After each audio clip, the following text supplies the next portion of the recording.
Japanese taiko, the earth-shaking drumming tradition that resonates with Japan's cultural soul.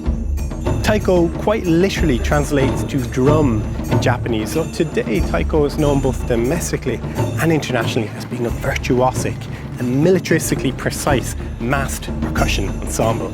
I'm Ruairi and I'm a percussionist, and I have long been inspired by the thunderous rhythms of Japanese taiko drumming, where ritual, rhythm and music merge into a powerful, even spiritual phenomenon. To experience taiko is an incredible thing, but my goodness, is it intense.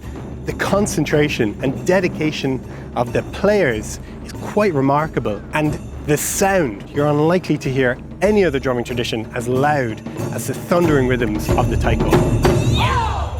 Despite taiko's universal appeal, I realised how little I know about this enigmatic tradition and want to learn more.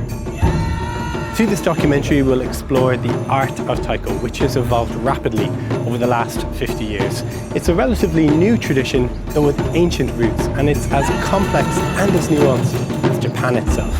Come with me as I journey into this remarkable tradition, meeting the players and personalities who have shaped its history and are crafting its future. So, let's start from the very beginning.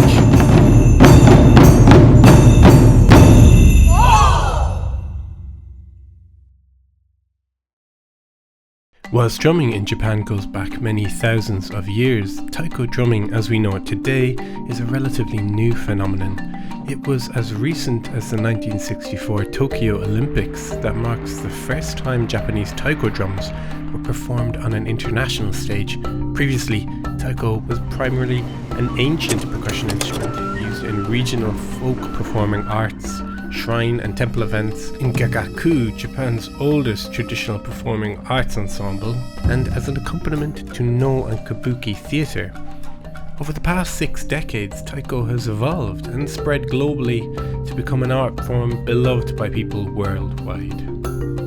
Tokyo is a city renowned for its modernity, though it was here during the middle of the 20th century that the ancient art of taiko drumming was reimagined. Interestingly, my journey into the tradition starts in one of Tokyo's most modern districts, Akihabara, better known as Electric City for its neon lights, electronic stores, video game arcades, and of course anime culture. But it's also home to one of Tokyo's oldest taiko dynasties.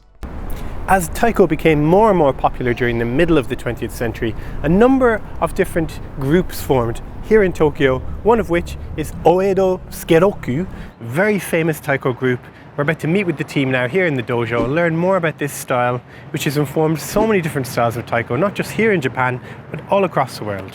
It's hard to believe that such an important part of taiko history is tucked away a mere stone throw from the buzzing lights of Akihabara.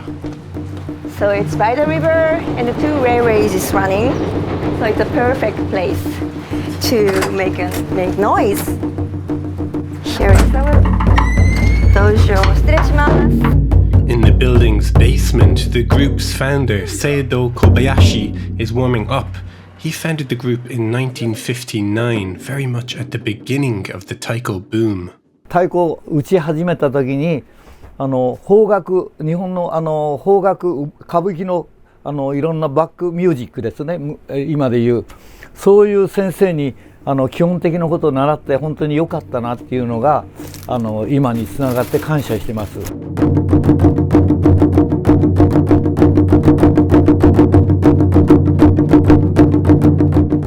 1944年生まれで、それで12歳、その頃から盆踊りの太鼓をね、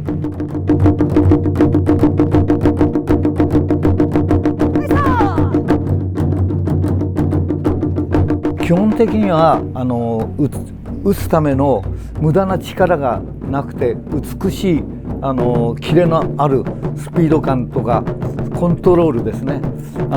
強弱、強い音と弱い音、それを右左バランスをちゃんと同じように打てること、そしてなんですかその中で一つワーンっていうくるくるポンとか2人で打つとか、そういうねことが一つのね舞台作る上でうちの特色ですね。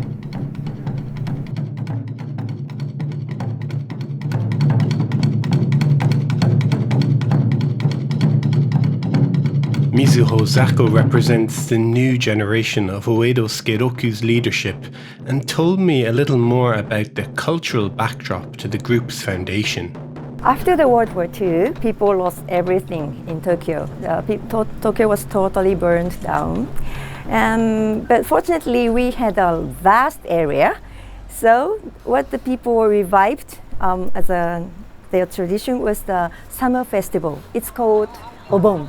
Obon. Obon is a period of time when we welcome the dead spirit coming back from heaven to spend some time, maybe 1 week or 10 days, with the living people.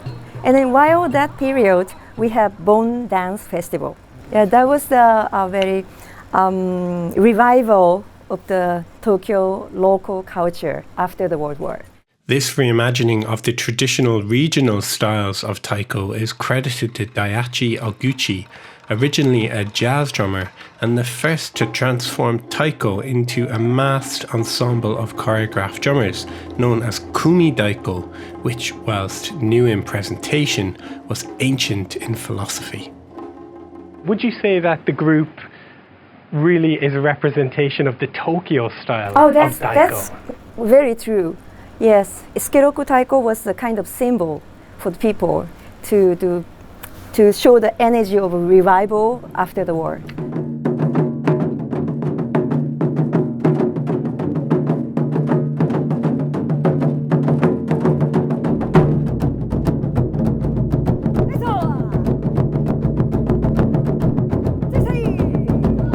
When you were playing together with your colleagues, how do you feel? When we can feel we are making one sound out of 4 or out of 10, we can feel the unity and solidarity, by playing taiko. This sound always cure us, encourage us, give us the energy to step forward. One of the many refreshing things about Oedo Sukeroku is the gender balance within the group.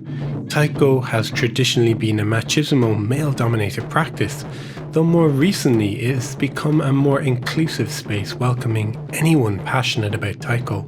Corrine Quentin, originally from Toulouse in France, joined the group in the late 1980s and shared more about the great progress being made. It's so fantastic to see a group of young women playing downstairs. Yes. Taiko wasn't always so gender balanced. No, at the beginning it was like many traditional things, only for men. But he is so open-minded, so if you are interested and even if you are a woman and you can do exactly the same as men do. That's really a fantastic evolution. Yes, that's happened. It was, in the last 20-30 years. Just up the road in Akihabara, Tokyo's technology district, there is another expression of how taiko has evolved more recently.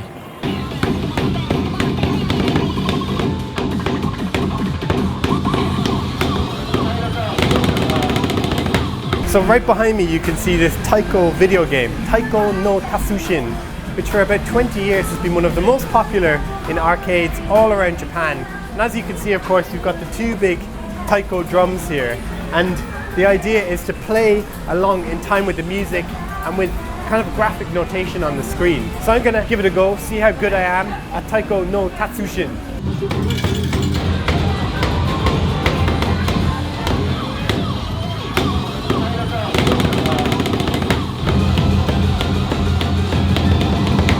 Surprisingly difficult. A few moments later. So my first go at Tao No Taishin, epic fail to be honest, wasn't really great at it. It's so nuanced, but it's interesting because it includes both playing on the skin of the drum and on the brim of the drum, very much like traditional taiko. And certainly a lot of the little cartoons represent the different characters. We have the Taiko Dojo, you can see all the players, their costumes, the traditional Japanese costume dress.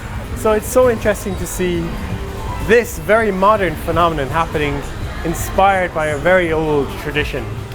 I want to learn more about what preceded the taiko boom of the mid-20th century, and just a few metro stops away is another important and historic taiko hotspot.